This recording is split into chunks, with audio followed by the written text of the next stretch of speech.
ఉన్నప్పుడు కానీ నీ ఫండ్స్ ఏది సిడిపి ఫండ్స్ ఏవైతే ఉన్నాయో అవి ఎక్కడ ఖర్చు పెట్టినావో ఓనికి తెలియదు. అది నువ్వే చెప్పాలి ఎక్కడ ఖర్చు పెట్టినది. కోట్ల రూపాయలు మరి ఏ మోరిలో పోసినావో తెలియదు, లేకపోతే ఏం చేసినావో అర్థం కాదు. ఇలా ఏదేమైనా కానీ ఇవాళ రాజగోపాల్ రెడ్డి అనేటోడు ఆ పేరు కూడా పెట్టడం అంటే అంత ఊరికే చెప్పడం అంటే అంత బాగుండదు. ఇక్కడ ఉన్న ఎమ్మెల్యే ఎవరైతే ఉన్నారో తన స్వార్థం కొరకే పనిచేస్తూ ఉన్నాడు, ఇది వాస్తవం. ఇవాళ మునుగోడు అభివృద్ధి కొరకు ఆయన నేను ఏదో త్యాగం చేస్తున్నా అంటుండు, కానీ మునుగోడు అభివృద్ధి కొరకు కాదు, ఆయన కాంట్రాక్ట్ల కొరకే ఈ రాజీనామా అనే డ్రామా మొదలుపెట్టిండు. ఈ డ్రామా ఇంకెన్ని రోజులో ఆడలేవు.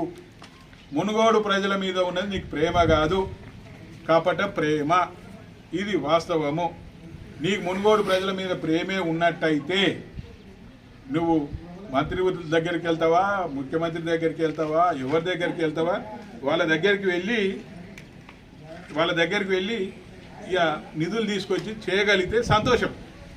ఇవాళ మంత్రి పదవి నీకు వస్తుందంటే మేము కూడా సంతోషపడతాం. కానీ మంత్రి పదవి అని స్టేజ్ల మీద బజార్ల మాట్లాడితే రాదు. అది అధిష్టానం దగ్గర పోవాలి, మాట్లాడుకోవాలి, ఎక్కడ మాట్లాడాలి అక్కడ మాట్లాడాలి, ఇస్తే తీసుకో. లేకున్నా కానీ నేను ఎమ్మెల్యేగా ఉన్నప్పుడు కానీ నిధులు తెచ్చినా కదనయా, మరి నువ్వు ఎమ్మెల్యేగా చేయలేవా? అధికార పార్టీలు ఉన్నావు కదా, నేను అధికార పార్టీలు ఉన్నప్పుడే చేసిన, మరి నువ్వు చేయొచ్చు కదా. నీతోటి ఏమీ చేత కాదు, దీన్ని బట్టి అర్థమవుతా ఉంది. చేత కానీ ఎమ్మెల్యేవు, నీకేమున్నా నీకు కాంట్రాక్ట్ల మీద ఉన్న సోయి ఈ మునుగోడు ప్రాంత అభివృద్ధి మీద లేదు, ఇది వాస్తవం. నేను అనుకుంటా ఉన్నాను. మళ్ళీ ఇప్పుడు రాజీనామా డ్రామా ఆడేది కాంట్రాక్ట్ కొరకని అనుకుంటున్నా, కానీ అప్పుడు బీజేపీ పార్టీలో తెచ్చుకున్న 18,000 కోట్ల కాంట్రాక్ట్ ఏదైతుందో దాంట్లో కొన్ని ఇబ్బందులు ఉన్నాయట. మళ్ళీ ఆ ఇబ్బందులను తొలగించుకోవడం కొరకు మళ్ళీ ఇక్కడ రాజీనామా చేసి బీజేపీలోకి ఇట్లా పోయి మళ్ళీ ఇబ్బందులను తొలగించుకోవడానికే ఈ డ్రామా అనేది కూడా నేను అనుకుంటా ఉన్నాను, ప్రజలు అనుకుంటా ఉన్నారు, ప్రజలంతా గమనిస్తారు.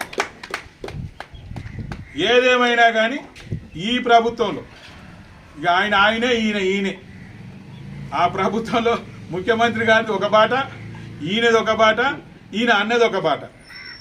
ఈ మూడు రాళ్ళు ఎప్పుడు కలవయి. అప్పటికప్పుడే నువ్వే బేష్ అనుకుంటారు, అప్పుడప్పుడే బాయ్ అనుకుంటారు, అప్పుడప్పుడే తిట్టుకుంటారు. ఏం అర్థమే కాదు, వాళ్ళ భాష అర్థం కాదు, వాళ్ళ వ్యవహార శైలి అర్థం కాదు, ఏమర్థం. ఏదేమైనా కానీ కాంగ్రెస్ ప్రభుత్వం వచ్చిన తర్వాత ప్రజలు మాత్రం అందరూ కూడా బాధపడుతూ ఉన్నారు. మళ్ళీగా కేసీఆర్ గారే ముఖ్యమంత్రి కావాలని కోరుకుంటా ఉన్నారు. మళ్ళీ ఈ కేసీఆర్ గారు